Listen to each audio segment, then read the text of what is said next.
Raised beds are becoming more and more popular with gardeners, but there's some mistakes that you can make with them that can be really detrimental to your garden. Today we're going to talk about some of those mistakes and how you can avoid them.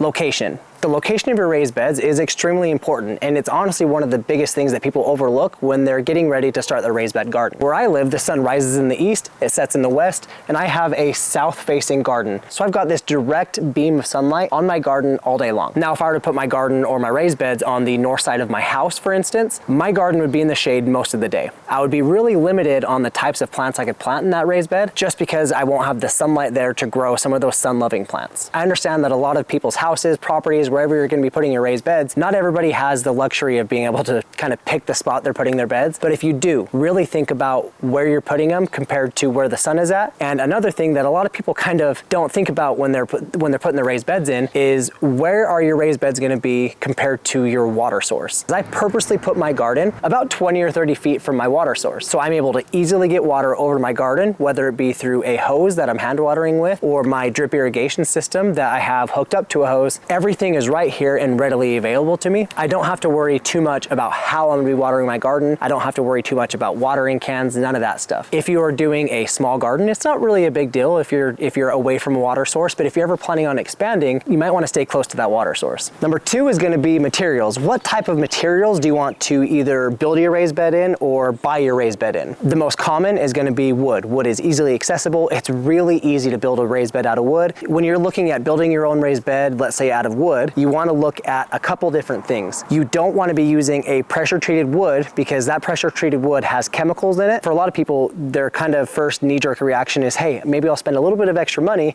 get the pressure treated because it's not going to rot away. It's going to last me a few extra years. The problem with that is those chemicals in that pressure treated wood will leach into your soil, into your plants, and then in turn, you're going to be eating later on in the season. Don't go with a pressure treated wood, even though it might seem like the better option as far as longevity goes. Go with whatever cheap type of wood, or maybe even more expensive hardwood that hasn't been treated. Wooden raised beds are really good because they're really easy, they're really cost effective, they look really nice, especially at first, but they aren't going to last all that long. It's not that hard to replace them, so for a lot of people this isn't a big deal, but it's something that a lot of people don't think about when they're getting ready to start their raised bed is, what is 5 years down the road going to look like? What are these beds going to look like? Are they still going to be able to hold soil and hold my plants in them once they're starting to rot out? You can also go with a high quality metal raised bed like I have right here. The beds I have are from Vego Garden. I'm not an affiliate of Vego Garden. I tried to be. I emailed them to get on their affiliate program and I couldn't even get an email back, but I still love the beds. I'll be honest, and when I bought these, they were on sale and I paid roughly $240 per bed, so they can get pretty pricey, but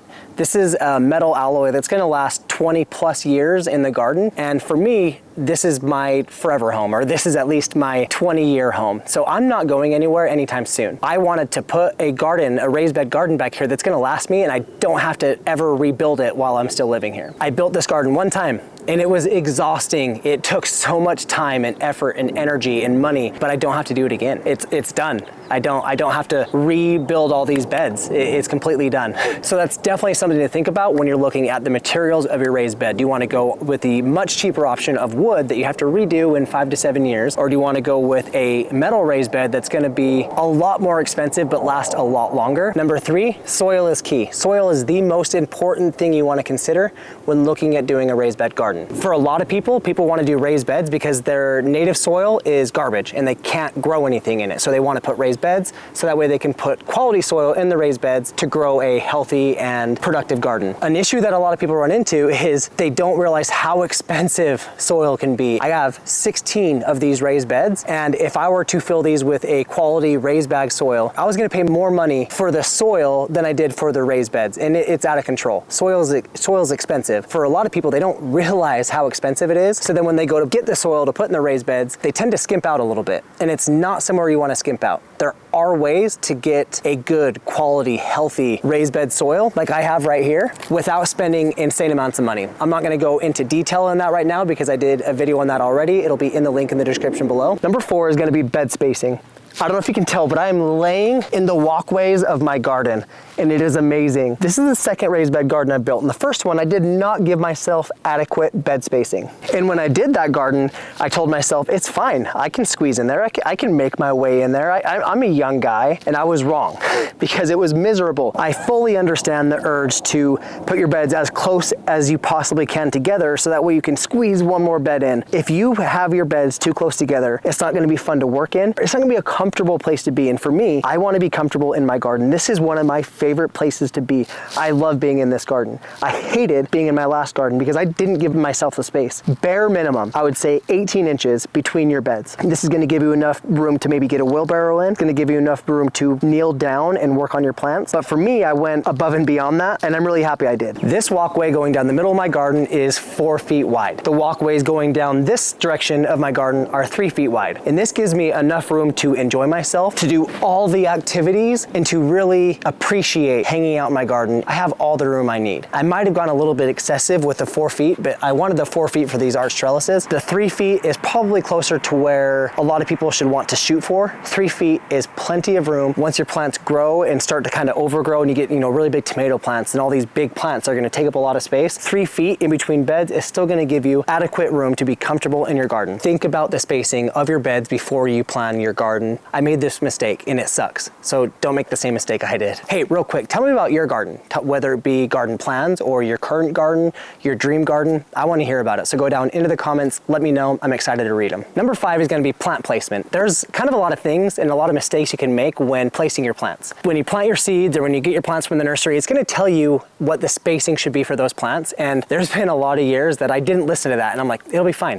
They'll grow and I'll just kind of squeeze through there and it'll be fine. Well, there's a lot of different reasons why they give you that plant spacing. And it's not just because of the space for you to be able to walk through them. It's also because the space that plant physically needs to grow in a healthy way. And in raised beds, it becomes more apparent because it can start to overflow out of your raised bed if you put too many plants in there. There are some plants you can get away with this. With my pepper plants, I sometimes I put them a little bit too close together and they still grow just fine. Tomatoes will blow you away with how big and crazy they get, especially the indeterminate tomatoes. So really look at the spacing and don't overcrowd your beds. And to go along with plant placement, so wherever your sun is coming from, plant these smaller plants first that are going to stay nice and compact and small, and then plant your bigger plants and your bigger plants and your bigger plants as you move to the back of your garden. So that way, once your plants are fully mature and they are their complete mature size, they're going to be super big, but they're not going to be shading anything out because there's nothing left behind them. That way, all of your lettuces and your carrots and all your small things that are up front, they're still getting all of that sun that's coming to them and they're not being shaded out by the bigger stuff in front of them. But this is something that has ruined plants for me because I ended up shading out a sun-loving plant with a bigger plant in front of it. So don't do that. Number 6 is don't leave your soil exposed. What I mean by this is don't put your plants in the ground and then just leave them there. You want to put something over your soil to protect that soil because the sun can really dry out and crust up and really degrade your soil over time. For me, what I do a lot of the time is at the beginning of the year, I will put 2 inches of compost on top of my soil and that adds as a good kind of buffer zone. I like to go kind of a little bit beyond that. I haven't done it yet this year because it's been a crazy season. I got 5 kids, okay? But what I'm going to be doing here pretty soon, I actually have them right there, is a giant pile of wood chips that are ready to come in here. Every single year, I'll plant my plants, I'll do my compost, and then you want to put some kind of mulch on top of your compost or on top of your soil if you're not doing compost. You want to cover that soil for a couple of reasons. It protects the soil, it keeps the moisture in your bed longer because in a raised bed, you're going to notice that your beds are going to dry out much faster than the ground dries out. And if you put a good layer of mulch, whether it be straw, wood chips, grass, compost, whatever is available to you, if you put that on top, it's going to insulate that soil for you. I had always heard to mulch the garden, but I just kind of like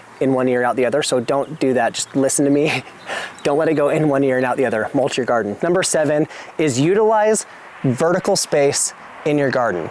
I can't stress this enough. Just to put it into perspective, I have 16 raised beds that are 8 feet by 4 feet. I also have 8 arched trellises that are 16 feet long by 4 feet wide. So if you do the math there, these arched trellises are literally doubling the growing space I have in my garden. I'm able to plant plants down on the bottoms of my raised beds right here and they are gonna grow up, and I'll be able to harvest them through the fence as they get bigger. Anything that you can grow vertically, it's going to really expand what you're able to grow in your garden. You can double what you're able to grow in your garden just by utilizing vertical space. I have a video on how we did our arch trellises, so I'll put that down in the description below. If you're trying to decide what type of raised bed you want, whether it be wood, metal, whatever else there is, I might be able to help you out. Go watch this video right here. We did a full video on everything you need to know about Vego Garden beds. I absolutely love these beds. I have never been happier with a garden product as I am with these raised beds. Go watch that video. I'll see you there.